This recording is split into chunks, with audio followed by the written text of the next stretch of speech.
because I wrote Do about it. do you mind Yeah, telling I me? could tell you the Vietnam one. So Okay. so I'm flying into Hanoi. You know where Hanoi. You know what I'm Yeah, talking yeah, about. yeah, Yeah, I okay. know that. So I before I go in, I read Wiki Travel, and it tells me you have to negotiate with the taxi driver about the price before getting into a taxi. And I'm like, okay, no problem. So I get there and I negotiate, like I talk. It's like, okay, we agree on this price, and it's like, okay, that's fine. So we get in the taxi and we start driving. Wait, wait a second. Did he drop you in nowhere and you No, have no, to no, no, find no, a no, no, no, taxi? no, no, no. You have to keep listening to the story. Okay. Okay, so anyways, he starts driving. All of a sudden, he pulls off to the side, and he says right away, "Oh, we have to switch taxis." And then our taxi comes up beside us out of nowhere almost, and stops, and like he's taking my stuff out of the trunk and moving into the second taxi. Hmm. Okay, here's the thing that I'm not sure because it happened so quick. There's a good 2 3 seconds where I sat there like a dummy, like, what happened here? Then when I tried opening the door, I couldn't open it. That's when Oh. this was like a half a second. I started panicking. I was like, "Uh-oh, this is a trap. They're gonna steal my stuff, and I'm stuck in the back seat." Yeah. So what I did was I walked out of I walked to the front seat from the back seat. I like stood up and like took a big step and walked out the front door of the front seat. Wow. And I That was sounds hard. and I remember standing there thinking, okay, I might have to get in a fight here. I Luckily, think you will beat them. yeah, it goes back to nurse. Well, I'll tell you another story after this. Well, anyways, no fight happened, but like the rest of the time, I was looking, like paying very close attention to the GPS on my phone to make sure he was taking me to the right place. And basically, that was that. I don't know. I like because in it happened so quick, and when I tried opening that door, maybe I didn't open it correctly or something, but in that 1 second, I remember absolute panic, thinking, "Uh-oh, I'm stuck in the back Mhm. seat. They're taking my stuff, and they're gonna hold it ransom. I have to get out of the taxi now." Mhm. So I don't know if Wow. it like if it was just me. I was stupid. And I couldn't open the door, or if they did actually lock in. They're trying to steal. I don't know. I think they might locked it.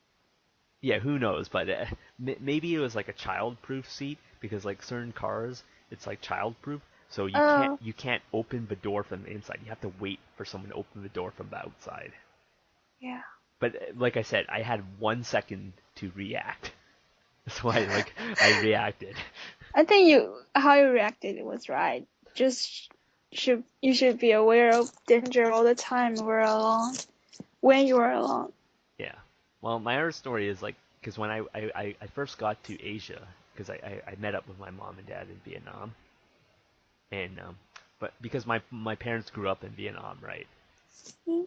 So anyways, for the first like 5 days, all I heard from my mom is like, "Do you know if you're alone, people are gonna stab you with a knife, right?" And then like basically variations of this kind of story, like, "You know what are you gonna do when like five guys come up on you with knives? What are you gonna do?" And it's like, well, I don't know.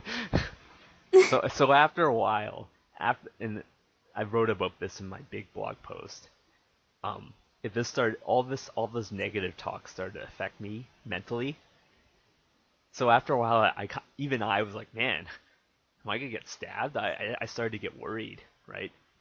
Mhm.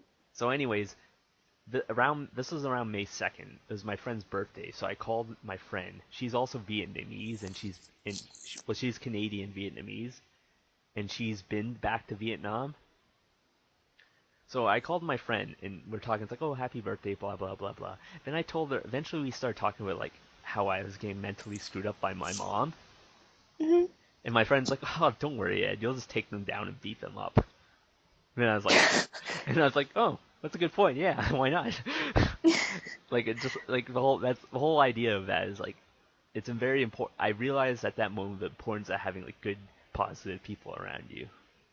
Because if you have like negative people, Mhm. yeah, so, yes, most of the time I was able to ignore my mom, but eventually at some point it's like you have that moment of doubt, and then at that point it's all over.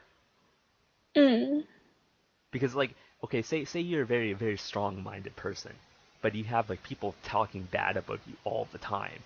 It might not happen on the first day or second day or even the 100th day, but if it happens over and over and over and over, eventually you're gonna break. I think Yes. it's like a river flowing over a rock. Doesn't matter how strong that rock is. Eventually that rock's gonna get worn down to nothing because the river does not end. Yeah.